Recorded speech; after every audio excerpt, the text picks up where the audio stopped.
Las palabras usuales de la comunicación social siempre enmascaran lo real, es decir, lo que realmente pasa. Es más, la pragmática del lenguaje usual nos enseña que nunca se usan las expresiones estrictamente adecuadas para expresar lo que hay, sino que los enunciados de la conversación resbalan por su propia dinámica, suavizando, disimulando, adornando o exagerando aquello de lo que se está tratando, que todos saben y que nadie dice, ni puede decir bien por incapacidad del habla o bien por pautas sociales del hablar. Siempre se habla metafóricamente, y si alguien no hablase así, sino que todo lo expresase como es y lo siente, además de resultar intolerable para los demás, se supondría que estaba refiriéndose metafóricamente a otras cosas y no se le atendería. Pues bien, si el lenguaje y el habla funcionan metafóricamente, hay fundamentos suficientes para suponer que nuestro manejo de la realidad es simbólico, o que la misma realidad es simbólica para el hombre. Por eso, las ciencias de la materia, cuanto más precisas y realistas pretenden ser, han de servirse más íntegramente de lenguajes declaradamente e intencionadamente simbólicos, es decir, canónicos o establecidos. Y en la psicoterapia dinámica sucede lo mismo. Para dar con las claves del caso hay que interpretar y tomar lo que el paciente dice o le ocurre como indicios simbólicos de lo que pasa. Pero también hay vías de información y de conocimiento que no son ni orgánicamente sensoriales ni lógicas, ni socialmente verbales, pero se hacen conscientes en la fantasía y en las constelaciones simbólicas que ésta genera.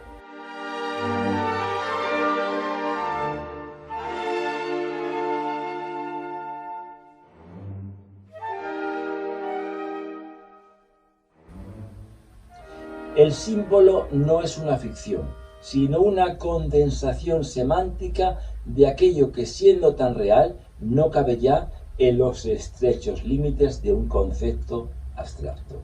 Y sabemos que el concepto es la representación mental de un objeto, que se construye a partir de la categorización de cualidades comunes que se abstraen de los objetos. Y según la filosofía, el concepto sería una forma de raciocinio humano mediante la cual se expresan los caracteres generales de las cosas. Así, por ejemplo, si vemos una piedra caer, podemos abstraer de esa experiencia el concepto de caer, al asociarlo con la experiencia de otros objetos que hemos visto caer y con otros tipos de movimiento percibido. Se trataría, en definitiva, de un pensamiento expresado mediante palabras.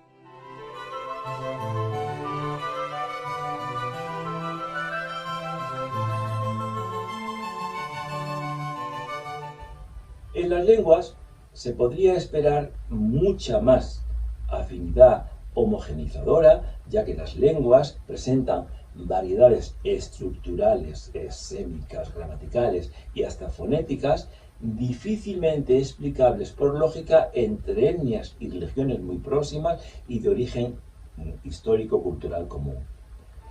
Un sema es un rasgo de significado distinto y mínimo, es decir, unidades de significado que posee una palabra, como por ejemplo martillo. Su sema sería una herramienta, el segundo sema se usa en algunos oficios y tercero tiene mango. Hay tipos de semas comunes y semas diferenciales. Los comunes son rasgos de significación compartidos por un conjunto de palabras, por ejemplo, martillo, serrucho y hoz, que son herramientas, se usan en algunos oficios y tienen mango. Y los semas diferenciales serían los rasgos de significación que difieren por un conjunto de palabras. En nuestro caso, uno se usa para golpear, otro para cerrar y otro para segar. El semema es el conjunto de semas que definen el significado completo de una palabra. Por ejemplo, silla es un semema, como lo es sillón y taburete. Y el semema de martillo sería una herramienta usada en algunos oficios con mango y cabeza de hierro que sirve para golpear. Y por último, semantema sería el conjunto de semas específicos de un semema. Un semantema sería la unidad léxica provista de significación completa. Por ejemplo, el semantema de la palabra niños sería n, i, ñ. Las unidades léxicas o semantemas constituyen los elementos mínimos para la comunicación interpersonal. Así pues, las lenguas que presentan variedades estructurales, fonéticas, gramaticales, que son difícilmente explicables por lógica, porque son regiones muy próximas o etnias con un bagaje cultural común, dentro de la península ibérica llama la atención la enorme variedad fonética de lenguas, todas ellas de origen romance, y entre ellas el castellano, el portugués y el francés, así como las enormes diferencias lexicales y estilísticas entre el francés y el castellano, que tienen un paralelo entre las que presentan el inglés, el neerlandés y el alemán.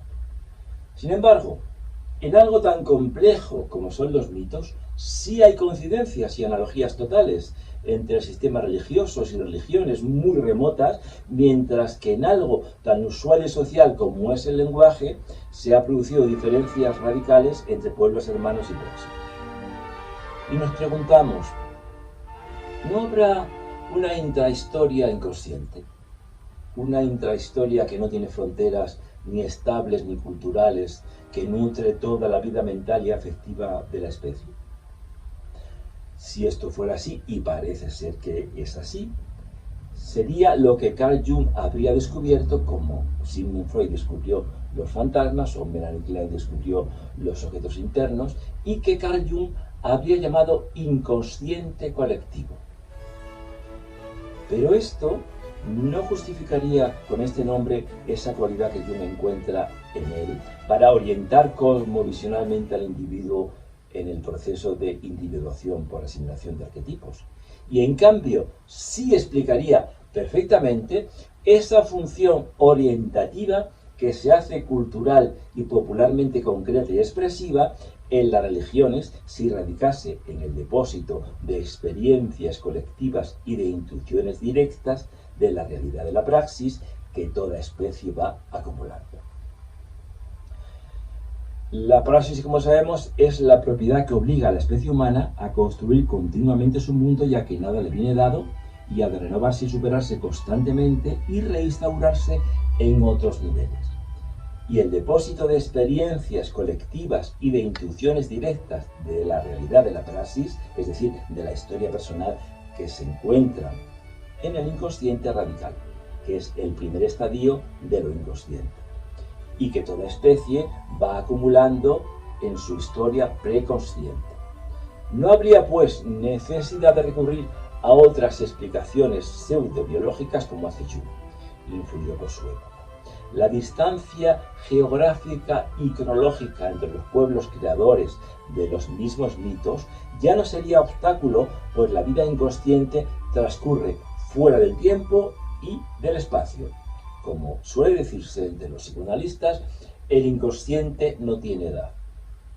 Por eso, los sueños de niños muy pequeños pueden aparecer arquetipos llenos de contenido trascendente a la infancia, y en sueños puede anticiparse en muchos años la percepción de acontecimientos futuros.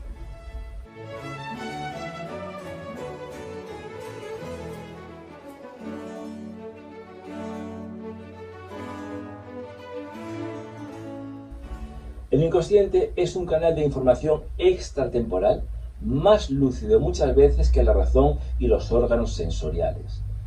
Y es muy de lamentar que por prejuicios racionalistas y científicos se desaproveche en nuestra sociedad su alto valor terapéutico y heurístico.